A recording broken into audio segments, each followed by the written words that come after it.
Bismillahirrahmanirrahim. Assalamualaikum warahmatullahi wabarakatuh.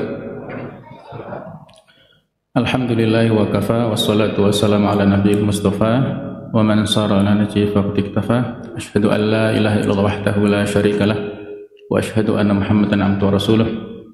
Allahumma inna nas'aluka ilman nafi'a wa na'udzubika min ilmin la yanfa'. Allahumma iftah lana qulubana wa alhimna rushdana wahdina ila siratikal mustaqim. Amma ba'd.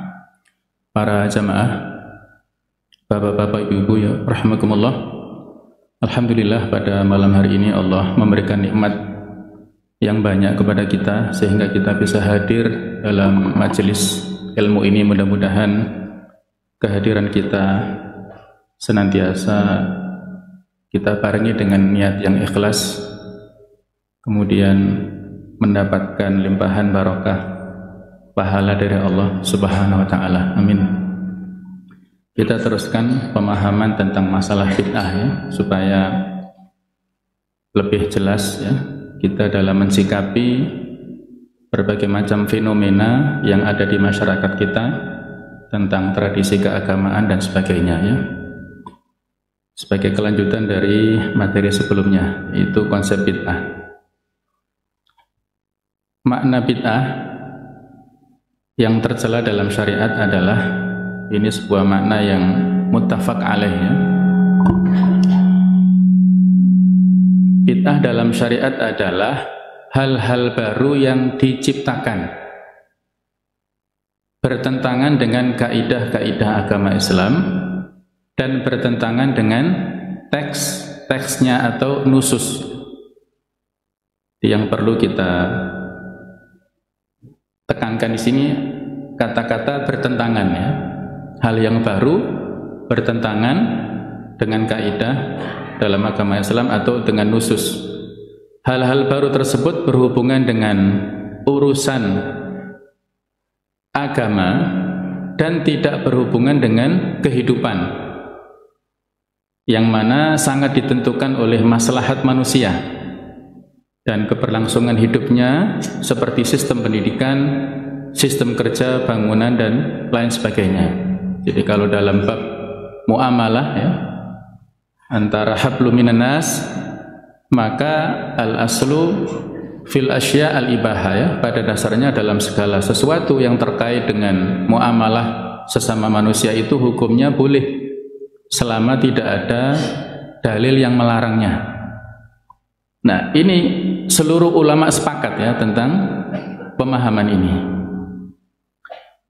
Mahalul khilaf, titik tekan atau tempat perbedaan pendapatnya adalah pada sesuatu atau setiap hal baru yang memiliki warna agama ya, memiliki corak agama, namun tidak ditemukan dalam kurun waktu pertama ya, artinya pada masa sahabat ya, itu belum pernah ada contohnya, dan atau tidak bertentangan dengan nusus syariat Islam dan kaidah-kaidahnya. Apakah hal baru itu termasuk bid'ah yang sesat atau tidak? Inilah perbedaannya ya. Sesuatu yang bernuansa syariat, bernuansa agama, namun tidak ada contohnya pada generasi sahabat, generasi pertama, dan tidak bertentangan dengan nusus syariah. Ada 3 pendapat dalam hal ini. Yang pertama adalah dari kalangan al-muwasi'un ya, dari kalangan orang-orang yang longgar, para ulama yang longgar. Setiap hal baru yang berhubungan dengan agama dan tidak bertentangan dengan syariat mempunyai hukum yang sesuai dengannya. Ia tercakup dalam 5 ya, sesuai dengan hukum fikih itu ya. Ada yang sunnah, ada yang makruh ya, ada yang mubah, ada yang wajib, ada yang diharamkan ya. Disebut hasanah kalau boleh dan disebut sayyi'ah kalau dilarang. Mereka adalah kaum atau ulama al-muwasi'un. Pendapat kedua dari al-mudhayyikun, orang-orang yang ketat dalam berpendapat atau dalam mensikapi bid'ah. hal yang baru dalam agama yang sesuai dengan syariat mempunyai satu hukum saja, yaitu haram. Setiap hal yang baru adalah bid'ah, dan setiap bid'ah adalah sesat, dan setiap kesesatan adalah neraka. Ini sebagaimana tekstual dari hadis ya. Fa inna kulla bid'atin dhalalah wa kulla dhalalatin wa kulla bid'atin fa inna kulla bid'atin dhalalah wa kulla dhalalatin finnar ya.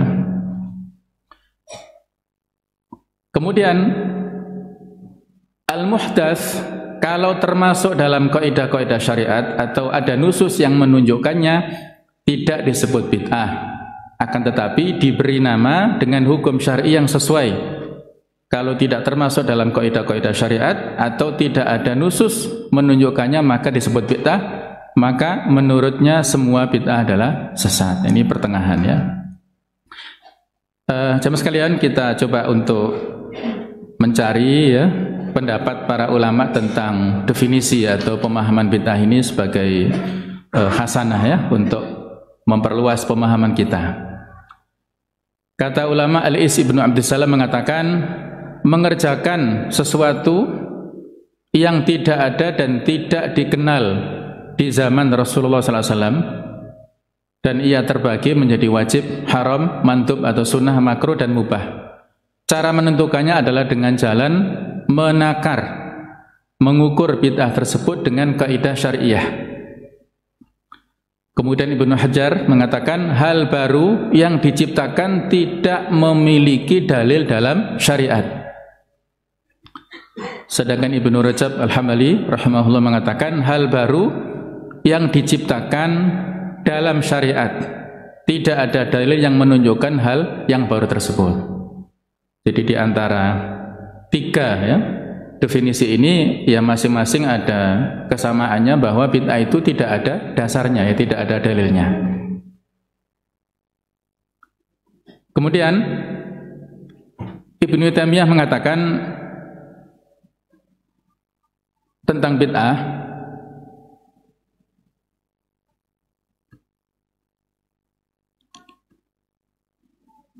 hal yang bertentangan dengan teks-teks Islam adalah bid'ah. Hal ini merupakan kesepakatan ulama, dan hal yang belum diketahui bertentangan terkadang disebut bid'ah. Ini saya garis bawahi, ada kata-kata terkadangnya ya.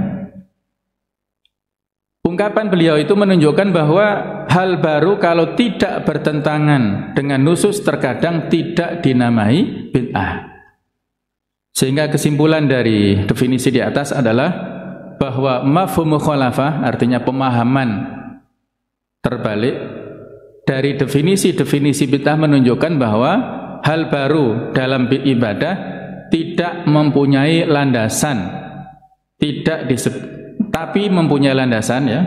Saya ulangi, dari definisi bid'ah menunjukkan bahwa hal baru dalam ibadah tapi mempunyai landasan tidak disebut bid'ah. Sering disebut adalah bid'ah idhofiyah, artinya bid'ah secara tambahan ya. Al-Imam Asy-Syatibi mengatakan innal bid'atal hakikiyah, sesungguhnya bid'ah yang sesungguhnya atau yang hakiki, yang sebenar-benarnya bid'ah adalah hiyallati lam yadulla 'alaiha dalilun syar'iyyun, sesuatu yang tidak ada dalilnya sama sekali ya, tidak ada dalil syar'i sama sekali.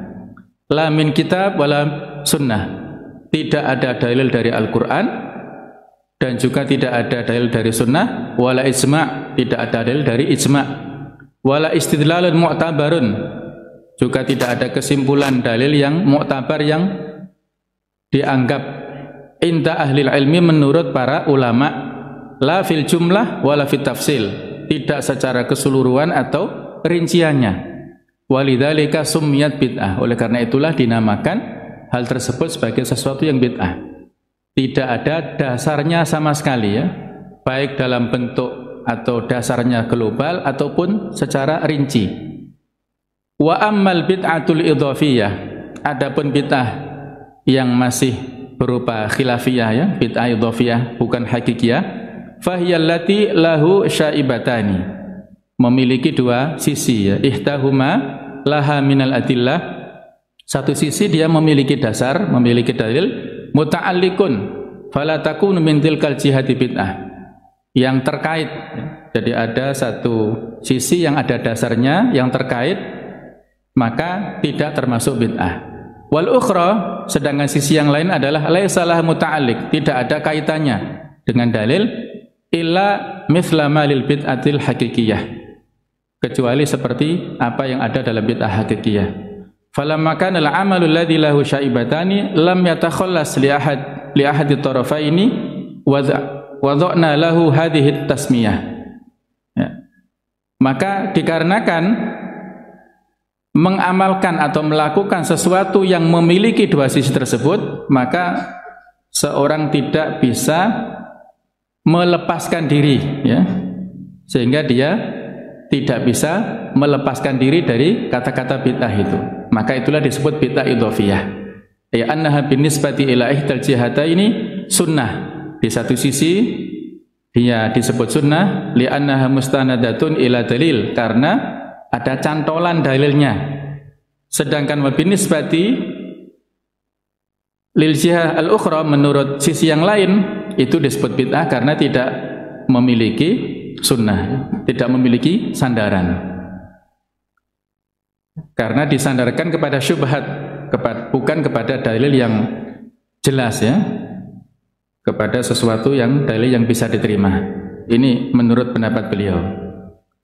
Inna hadza taqsim amrun mukhtara'un, kecuali, jadi beliau memberikan ta'liq, memberikan komentar, pembagian seperti ini adalah pembagian yang baru ya. La yadullu alaihi dalilun syar'iyyun, tidak ada dasarnya juga. Bal huwa fi nafsihi mutadafi', bahkan pada dirinya atau pada dasarnya itu saling bertentangan. Li'anna min haqiqatil bid'ah an la yadulla 'alaiha dalil syar'i, karena sesungguhnya persoalan itu disebut bid'ah apabila tidak ada dasarnya, tidak ada dalil dari nususnya. Li'anna min haqiqatil bid'ah an la yadulla 'alaiha dalilun syar'iyyun, karena hakikat bid'ah tidak ada dasarnya. Minasyar'i, dari syariat, ala wujub au nadbin au ibaha, yang menunjukkan dalilnya itu apakah wajib ataukah sunnah ataukah mubah. Lamma kana thamma bid'ah walakinnal amal dakhilan fi umumil a'malil ma'mur. Nah, sedangkan di sana disebut bid'ah karena masuk ya, amalan tersebut masuk pada keumuman amal yang diperintahkan. Jemaah sekalian, Syatibi sepakat dengan orang-orang atau kaum muwasi'in bahwa sesuatu yang baru dalam agama tetapi mempunyai dalil tidak bid'ah. Perbedaan Syatibi dan muwasi'in hanya dalam menilai beberapa hal baru dalam agama, seperti menjadikan hari kelahiran Nabi sebagai hari raya. Ini perbedaannya. Baik, ini beberapa pendapat dari para ulama ya. Nah, kalau kita kembali kepada manhaj Rasulullah SAW dalam menerima atau menolak hal yang baru dalam agama, ini sudah kita ceritakan pada kesempatan yang lalu ya. Ada seorang sahabat yang menjadi imam masjid ya, di Masjid Quba ya. Kemudian setelah mengatakan amin ya, sebelum membaca surat, si imam ini membaca surat Al-Ikhlas ya. Kemudian diprotes oleh jamaahnya ya. Kalau mau ya membaca Al-Ikhlas saja atau membaca surat saja, tidak perlu digandeng Al-Ikhlas sama surat yang lain itu. Nah, maka dia tidak mau ya. Kalau kalian mau pilih imam yang lain silahkan, tapi kalau aku disuruh berhenti dari ini, aku tidak mau ya. Maka ketika diadukan hal itu kepada Rasulullah SAW, beliau memberikan alasan ya, kenapa membaca surat Al-Ikhlas ya setiap rokaat, maksudnya kalau 2 rokaat berarti rokaat pertama kedua ya, itu sebelum membaca surat yang lain, alasannya adalah inni uhibbuha, sesungguhnya aku suka dengan Al-Ikhlas itu. Maka jawaban Rasul, hubbuka iyyaha adkhalakal jannah, kecintaanmu kepada surat Al-Ikhlas itulah yang menyebabkan engkau masuk ke surganya. Jadi beliau tidak mengingkari ya perbuatan dari si Imam Masjid Quba ini, tapi malah mengiyakan ya, memberikan takrir. Nah, jemaah sekalian,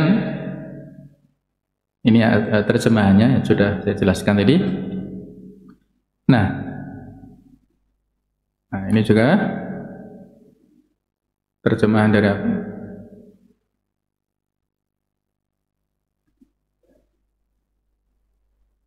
Saya mencintainya. Kecintaanmu terhadap surat Al-Ikhlas membuatmu masuk surga ya. Kesimpulannya adalah Rasulullah SAW menyetujui dua hal. Pertama, beliau selalu membaca ya, jadi beliau menyetujui perbuatan si sahabat ini yang selalu membaca surat Al-Ikhlas setelah Al-Fatihah. Dan yang kedua, cara sahabat ini yang penting ya, sebagai kesimpulan hukumnya itu ya. Cara sahabat mengambil kesimpulan, yaitu sesuai dengan perintah umum membaca Al-Quran setelah Al-Fatihah. Jadi tidak ada dalil khusus tentang perintah membaca Al-Ikhlas atau bolehnya membaca Al-Ikhlas setelah Amin, tetapi juga tidak ada larangan begitu. Jadi beliau mengambil keumuman perintah untuk membaca Al-Quran setelah Amin begitu. Nah, ini ijtihad dari si imam di Masjid Quba ini.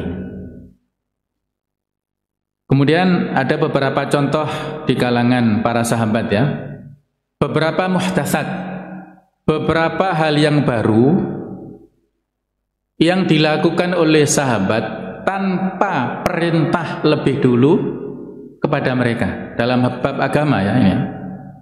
Misalnya Bilal bin Rabah yang selalu komitmen dengan wudhu, setiap kali beliau batal wudhu, dan beliau selalu melakukan sholat 2 rakaat setelah wudhu dan setelah azan. Sampai suatu saat Rasulullah SAW pernah bermimpi ya, mendengar suara langkah kaki Bilal bin Rabah di surga. Nah, kemudian beliau terbangun dan ketika bertemu dengan Bilal bertanya, apa amalan yang pernah kamu lakukan atau yang sering kamu lakukan sehingga kamu masuk surga ya. Jadi jejak kaki berarti menunjukkan Bilal nantinya masuk surga. Maka dijawab seperti ini, beliau selalu berwudu setiap kali batal dan melaksanakan sholat 2 rakaat atau biasa disebut oleh para ulama sholat tuhur ya, sholat bersuci ya setelah wudu. Kemudian sholat yang dilakukan oleh Khubayb bin Adi 2 rakaat sebelum beliau dibunuh oleh orang-orang Quraisy. Kemudian tadi sudah kita singgung seorang sahabat yang selalu membaca surat Al-Ikhlas di setiap rakaat. Ini sholat malam ya, berbeda dengan tadi ya, tapi pada konteksnya sama ya. Kemudian munajat seorang sahabat kepada Allah Ta'ala dengan doa yang belum pernah didengar oleh Rasulullah SAW. Ini ada beberapa versi riwayat, yaitu yang disebut dengan Ismullahil A'zam ya, nama Allah yang agung.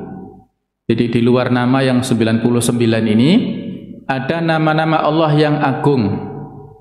Di antaranya ada hadis sahih riwayat dari Tirmidzi, Ibnu Majah, juga Abu Dawud. Hadis ini disahihkan oleh Albani. Bahwasanya ada salah seorang sahabat yang berdoa kepada Allah Ta'ala, Allahumma inni as'aluka anni ashhadu annaka antallahu la ilaha illa anta al-ahadus samad alladzi lam yalid wa lam yulad wa lam yakul lahu kufuwan ahad. Jadi beliau mendengar ada salah seorang sahabat berdoa seperti itu. Maka setelah mendengar doa seperti itu, beliau berkomentar begini, laqad sa'alallaha bismihilladzi idza su'ila bihi a'ta wa idza du'aya bihi ajaba.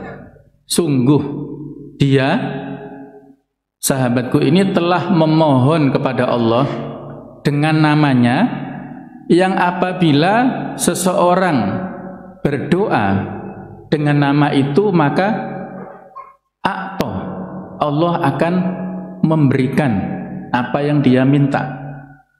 Wa idza du'iya bihi ajabah, dan apabila dia memanggil Allah, berdoa kepada Allah dengan nama itu, ajabah, maka Allah akan merespon panggilannya. Jadi luar biasa ya, fadilah, keutamaan doa, ya, wirid seperti itu luar biasa. Bisa kita amalkan sebelum membaca doa ya, di awal-awal doa biasanya. Kemudian ada lagi seorang sahabat yang menambah lafaz zikir setelah ia bangun dari ruku.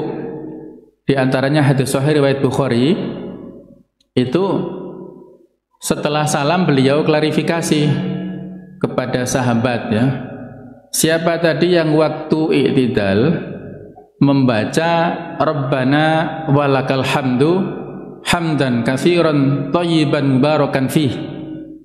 Siapa tadi? Nah, beliau tanya. Kemudian ada salah seorang sahabat, saya ya Rasulullah. Maka beliau mengatakan, sungguh aku telah melihat bahwa ada 30 malaikat yang berlomba-lomba mencatat apa yang dia katakan itu. Mereka ingin lebih dahulu ya. Jadi 30 malaikat mencatat apa yang ditulis atau apa yang doa yang dilafalkan oleh orang itu. Artinya ini juga menunjukkan baik tentang wirid yang kita baca di saat i'tidal itu adalah hal yang baik. Ini hadis sahih riwayat Bukhari ya. Ada lagi doa iftitah ya, yang biasa dibaca oleh kebanyakan masyarakat kita karena pendek. Allahu akbar kabira walhamdulillahi katsira wa subhanallahi bukratan wa asilah. Ya, setelah takbiratul ihram membaca doa itu bukan dhaif ya, itu sahih. Kemudian Rasulullah bertanya, siapa tadi yang membaca doa seperti ini? Ada sahabat yang ngaku, beliau katakan, sungguh pintu-pintu langit telah dibuka atas karena doa dari si sahabat ini. Nah, inilah jamaah sekalian perlakuan ucapan yang dilakukan sahabat, terus beliau mengklarifikasinya ya, tabayun kepada mereka. Sunnahnya Mu'adz bin Jabal radhiyallahu anhu dalam hal salat masbuk ya. Jadi biasanya beliau juga setelah salat bersama Rasulullah SAW ya, dalam riwayat disebutkan beliau salat Isya bersama Rasulullah SAW, kemudian pulang ke kampungnya dan beliau mengimami mereka ya. Jadi ini Mu'adz bin Jabal niat sholat sunnah, kemudian kaumnya niat sholat wajib. Nah ini boleh ya, karena para ulama tidak mensyaratkan kesamaan niat antara imam dan makmum. Imamnya niat sholat sunnah, makmumnya niat sholat wajib, boleh, atau kebalikannya ya. Imamnya niat sholat wajib, imamnya niat sholat sunnah, atau kebalikannya ya, imamnya niat sholat wajib dan makmumnya niat sholat sunnah. Jadi boleh. Sebagaimana ada seorang sahabat yang sholat ya, sendirian, terus sahabat yang lain diminta untuk menemaninya untuk sebagai sedekah ya. Imamnya itu wajib, sedangkan makmumnya itu adalah sunnah. Abu Sa'id Al-Khudri pernah meruqyah seseorang yang digigit ular. Dalam beberapa versi riwayat disebutkan ada kepala suku yang sakit ya. Kemudian oleh sahabat ini diruqyah dengan membacakan Al-Fatihah. Akhirnya dengan izin Allah sembuh dan dia dikasih hadiah ya, 2 ekor kambing. Kemudian dilaporkan kepada Rasulullah SAW, beliau menyetujuinya. Bahkan mengatakan, kamu kok tahu kalau Al-Fatihah itu adalah ar-ruqyah ya, bisa dijadikan sebagai ruqyah. Nah inilah beberapa contoh jamaah sekalian. Pertanyaannya adalah, kenapa sahabat radhiyallahu anhu yang melakukan muhdatsat itu tidak bertanya kepada Rasulullah SAW sebelum melakukannya? Ini ya, padahal jarak waktunya ya, mereka sezaman dengan Rasulullah SAW ya, tidak jauh dengan beliau ya. Kenapa tidak bertanya dulu baru kemudian melakukannya. Begitu. Bahkan yang bertanya itu bukan pelakunya, tapi sahabatnya yang lain, yang tabayun. Ya Rasulullah, apakah ini boleh atau enggak? Itu temannya, bukan sahabat yang melakukannya sendiri. Nah, apakah pelaku tidak takut bid'ah? Apakah sahabat tidak takut dosa? Apakah sahabat tidak takut sesat? Ya. Fa inna kulla bid'atin dhalalah wa kulla dhalalatin finnar, itu ya. Apakah sahabat tidak mendengar itu? Apakah sahabat tidak takut sesat? Ya, jawabannya tidak mungkin ya. Mereka adalah generasi yang paling takut kepada neraka. Atau karena sesuai dengan syariat. Nah, atau karena tidak menyimpang dengan syariat.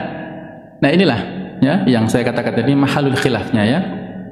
Sehingga jangan sampai kita memberikan tuduhan kepada kaum tertentu ya, karena melakukan aktivitas tertentu yang kita tidak tahu dalilnya, tapi sudah kita vonis bahwa itu tidak pernah dicontohkan oleh Rasulullah SAW. Nah, ini kesalahannya ya.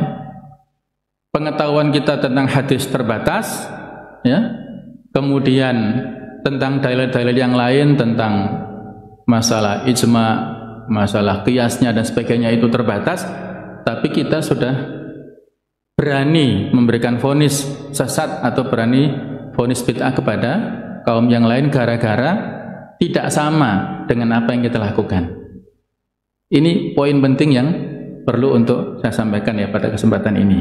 Karena para sahabat dulu ini ya, tadi sudah kita ceritakan beberapa contohnya, mereka dengan mudahnya sebenarnya bisa bertanya kepada beliau sallallahu alaihi wasallam sebagai rujukan ya. Tetapi mereka melakukan itu ya karena keumuman ya, karena keumuman dalil, bukan karena ingin ya, menentang syariat, bukan karena ingin menentang putusan atau penjelasan dan syariat dari Rasulullah SAW. Apakah itu masuk sunnah takririyah, sunnah ketetapan? Sahabat melakukan amalan-amalan baru yang di atas itu sebelum Rasulullah SAW menjelaskan hukumnya kepada mereka. Padahal sangat mungkin dan mudah bagi mereka untuk bertanya.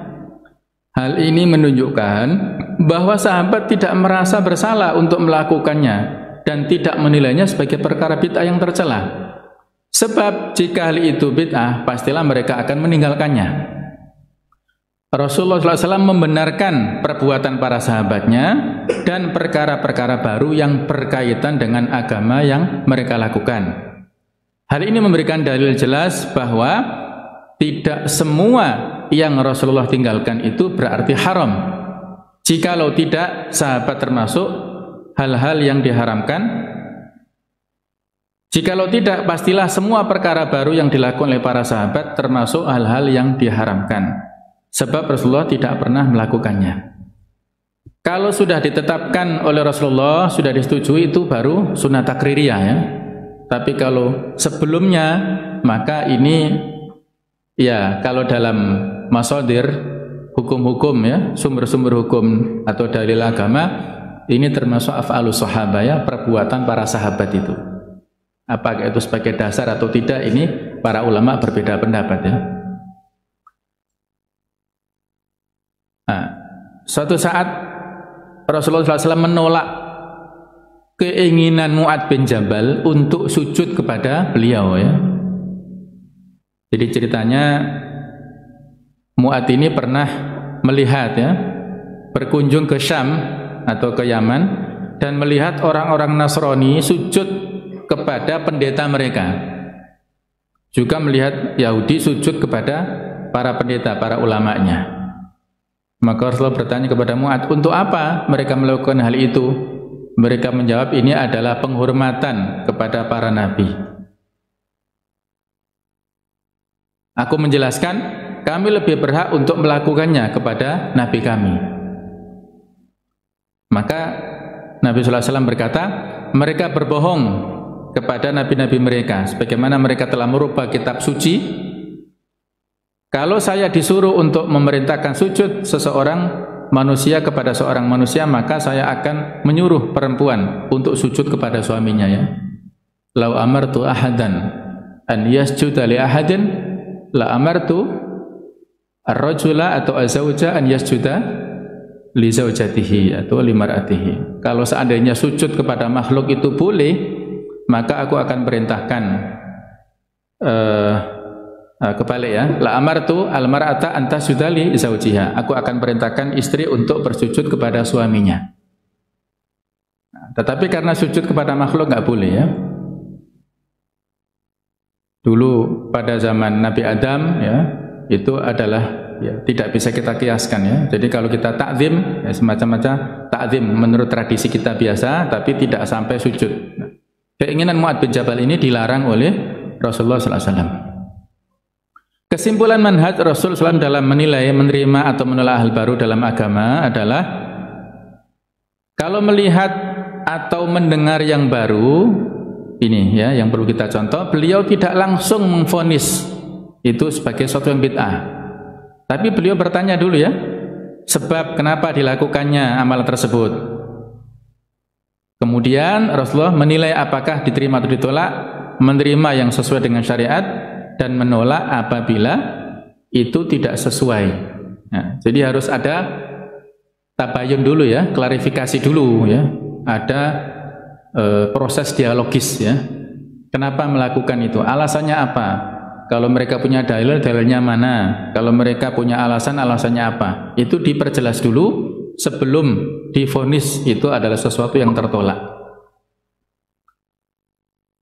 Baik, kemudian ini ada pembagian ya, pembagian bid'ah secara bahasa yaitu hasanah dan sayyi'ah.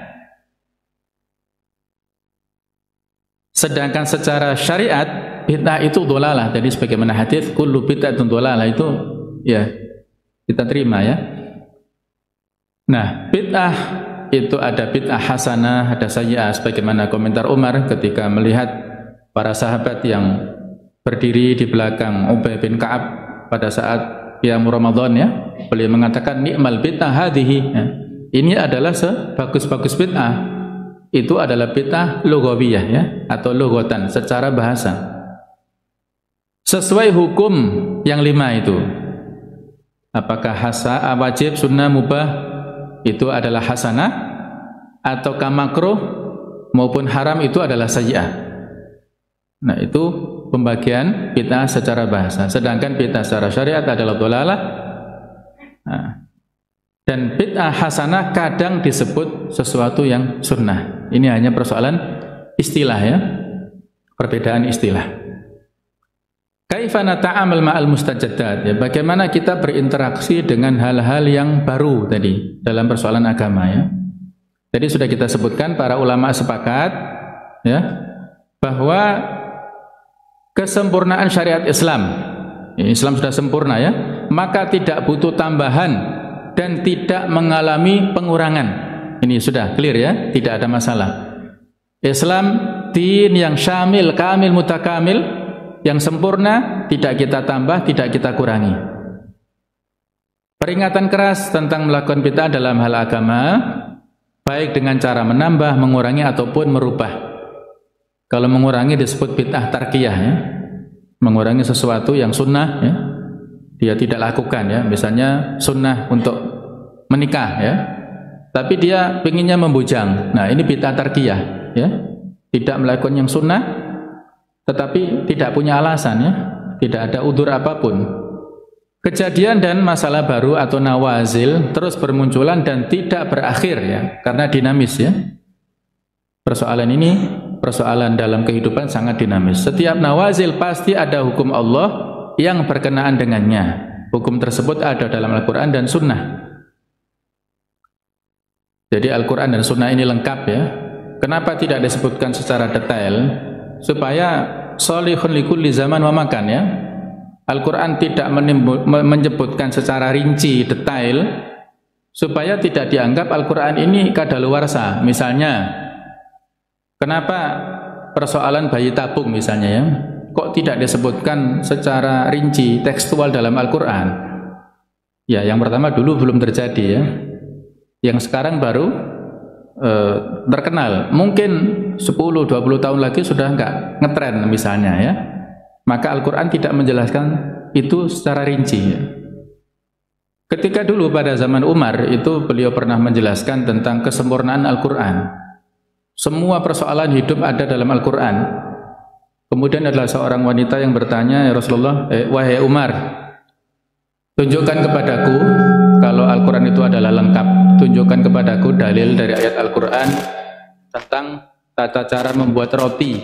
Ada nggak tata cara membuat roti dalam Al-Quran? Kata Umar, ada. Apa ayatnya ya? Ayatnya, fas'alu ahla dzikri in kuntum la ta'lamun ya. Tanyakan kepada orang yang pintar, yang punya keahlian buat roti, apabila kalian tidak punya ilmu tentang itu. Nah, jadi yang disebutkan dalil globalnya ya, tidak disebutkan tata cara secara rinci enggak. Nah, inilah Al-Qur'an yang senantiasa aktual sesuai dengan zaman apapun ya. Kemudian ijtihad itu disyariatkan bagi ulama kaum muslimin, dan hakikat ijtihad adalah mencari hukum dari kejadian dan masalah. Jadi ijtihad ya diperintahkan untuk kita mengkomparasikan, mencurahkan segala macam kemampuan kita dalam rangka untuk memahami teks Al-Quran, teks hadis ya. Itu adalah hal yang masyru', yang disyariatkan, yang diperintahkan oleh Islam. Apa yang dilakukan kalau muncul nawazil dalam hal ibadah? Nah, apakah divonis bid'ah atau dilakukan ijtihad? Nah, contohnya ya, doa khatam Al-Quran dalam sholat tarawih atau sholat qiyam di bulan Ramadan ya, misalnya di 10 hari yang terakhir ya, sudah sholat tarawih, kemudian malamnya ada qiyamul lail. Nah, kemudian asya'ul walidain, jamuan makan malam yang diadakan setelah 1 atau 2 bulan dari meninggalnya orang tua. Dalam acara ini diundang kerabat, rekan dan tetangga dengan harapan pahalanya sampai kepada orang tua yang sudah meninggal. Nah, ini hal yang dinamis ya, nawazil tadi ya, persoalan yang senantiasa muncul dalam kehidupan kita. Merubah bentuk masjid, membuat garis di atas karpet masjid untuk meluruskan shaf salat. Nah, ini hal-hal yang muncul ya. Kita tidak berkomentar dulu, ini hanya contoh. Apakah ini langsung kita vonis bid'ah ataukah kita melakukan ijtihad dalam bab ini? Nah, ini persoalan yang ada di sekitar kita. Bagaimana memahami muhdatsat ini ya? Apakah al-muhdatsat termasuk dalam masalah baru sehingga memungkinkan hukum yang 5, ataukah muhdatsat otomatis menjadi bid'ah? Ini ada perbedaan pendapat ya. Kelompok pertama berpendapat bahwa seluruh hal yang baru dalam agama mempunyai hukumnya masing-masing dan harus dilakukan ijtihad. Kelompok kedua berpendapat bahwa seluruh hal yang baru dalam agama adalah sesat. Ini kaum mudhayyikun ya. Ijtihad adalah ibadah, maka hasil ijtihad tidak bisa dibid'ahkan. Karena kalaupun salah, ijtihad tersebut tetap dapat pahala ya. Kemudian apakah boleh, nah ini juga persoalan khilafiyah ya, apakah boleh qiyas dalam hal ibadah ya. Jadi kita ketahui bahwa dalam qiyas ya, mengkomparasikan antara hukum yang ada dasarnya dengan persoalan baru. Nah, ini dicari ilatnya ya, sebab hukum. Itu ada yang bisa ilat atau sebab hukum yang bisa difahami, yaitu disebut illah, sehingga boleh dilakukan qiyas. Ada sebab hukum yang tidak bisa difahami, yang disebut adalah as-sabab. Dalam kategori ta'abudi tidak boleh dilakukan qiyas. Selama bisa difahami, boleh dilakukan qiyas walaupun dalam bab ibadah. Nah, jadi ini gambaran umumnya ya. Contoh ya, ini contoh qiyas dalam hal ibadah. Namun ini juga tetap khilafiyah, yang namanya perbedaan ya. Mengucapkan as-sholatu jami'ah sebelum melaksanakan sholat Id, nah, dikiaskan pada sholat gerhana ya. Jadi yang ada dasarnya, ada dalilnya adalah as-sholatu jami'ah sebelum sholat gerhana. Apakah boleh melaksanakan atau mengucapkan, imam mengatakan as-sholatu jami'ah, ya, sholat mau ditegakkan, kita mau melaksanakan sholat secara berjamaah pada saat sebelum sholat id. Nah, ini ya dikiaskan, ya, dasarnya adalah kias. Melafalkan niat sholat boleh menurut sebagian ulama mazhab Syafi'i, ya, dikiaskan pada niat ihram haji ataupun umroh dan ibadah kurban. Labbaik Allahumma hajjan misalnya, atau labbaik Allahumma umratan, itu dijaharkan. Nah, apakah kemudian sebelum sholat usolli fardhu dhuhri misalnya dan sebagainya?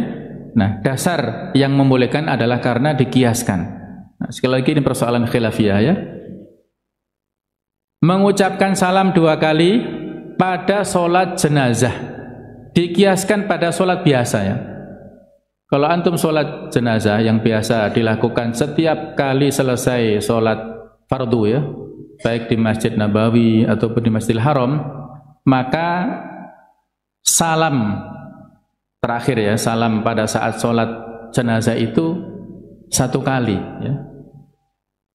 Salamnya 1 kali di Masjid Nabawi ataupun di Masjidil Haram.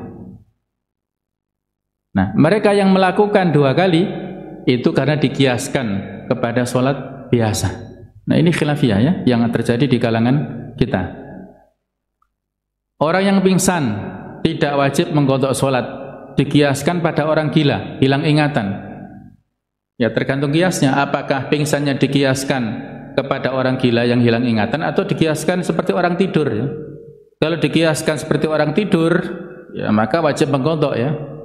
Man nama an sholatin au nasiyaha falyusalliha idza dzakaraha, barang siapa yang tertidur atau yang lupa dari sholat kemudian dia ingat, maka hendaklah dia melaksanakan saat dia bangun ataupun saat ingat. Nah, tergantung kiasnya. Mengeluarkan zakat untuk hasil tanaman yang dijadikan sebagai makanan pokok dikiaskan pada biji gandum. Kalau yang asli adalah gandum, apakah padi itu termasuk kita tarik zakatnya sebagai zakat zuru, ya, ataukah zakat perdagangan? Nah, ini tergantung kita kiaskan kemana. Sebagaimana pembahasan dulu sebelumnya adalah zakat sayuran itu, ya, karena tidak ada sebab dan tidak ada maneknya, maka tidak kita tarik secara khusus, ya, untuk zakat tanaman, ya, karena zakat tanaman di sini ada pada biji gandum. Gitu. Nah, inilah contoh-contoh kias dalam hal ibadah. Kalau Dr. Yusuf Qaradawi memberikan kias zakat profesi, ya, itu dikiaskan ke zakat tanaman, sehingga zakat profesi atau gaji yang kita terima bulanan itu membayarnya adalah setiap bulan. Setiap kali menerima, ya, setiap kali menerima gaji itu, jadi secara nisabnya itu di nisab atau dikiaskan ke zakat tanaman, ya. Kemudian mikdarnya atau berapa persen yang kita keluarkan itu dikiaskan kepada zakat harta, yaitu atau zakat emas, itu 2,5%-nya. Jadi itu ijtihad dari beliau, ya, yang disebutkan di buku Fiqh Zakah, itu adalah disertasi Yusuf Qaradawi yang mendapatkan nilai mumtaz, ya. Artinya sudah teruji apa yang beliau sampaikan di situ, sudah melalui mekanisme ilmiah, ya. Dalil yang membolehkan dalam masalah ibadah ini bisa kita jadikan, kita ingat, ya. Ini saya kira cukup penting, ya, sebagai dasar bagi kita, ya. Suatu saat Umar pernah mencium istrinya ketika sedang berpuasa. Kemudian beliau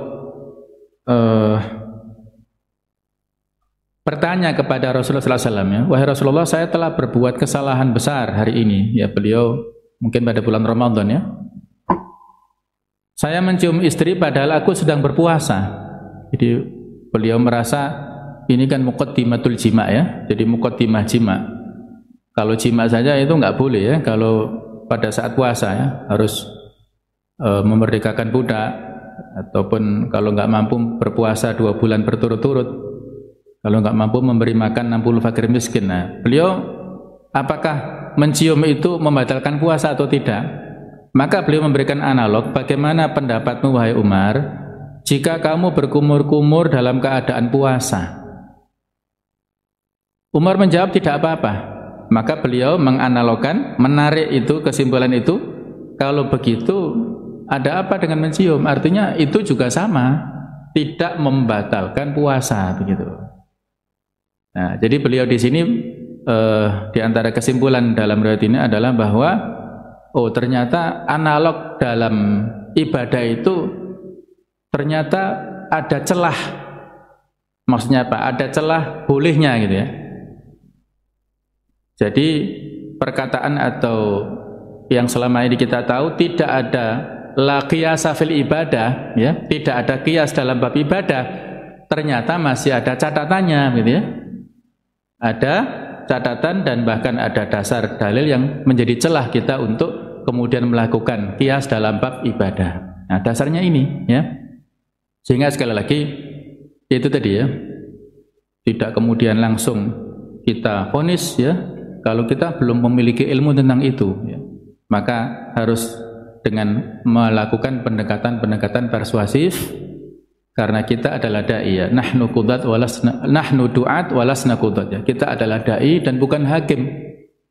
Kalau dai itu sifatnya taujih, irsyad, mengarahkan, menasihati ya, melakukan pendekatan persuasif. Kalau hakim itu tugasnya memvonis. Nah, kalau sudah lengkap, saksi didatangkan, jaksa penuntut didatangkan, hakim itu sudah final. Nah, dia memvonis, ini vonis salah, ini vonis bebas, itu hak dia. Nah, bagi kita sebagai ustadz, sebagai penceramah, mubalik, kita semua dai yang tugasnya mengarahkan kepada umat, membimbing kepada umat, bukan memvonis ya. Vonis itu adalah tugasnya para hakim dan kita tidak dalam kapasitas itu. Allah alam bisawab, ini yang bisa saya sampaikan, mudah-mudahan bisa lebih memperjelas pemahaman fikrah kita tentang masalah bid'ah dalam ibadah ya. Mudah-mudahan Allah Ta'ala membimbing kita, keluarga kita kepada kebaikan dan istiqomah dalam kebaikan sampai kita husnul khatimah. Subhanaka wa bihamdika asyhadu an la ilaha illa anta astaghfiruka wa atubu ilaik. Wassalamualaikum warahmatullahi wabarakatuh.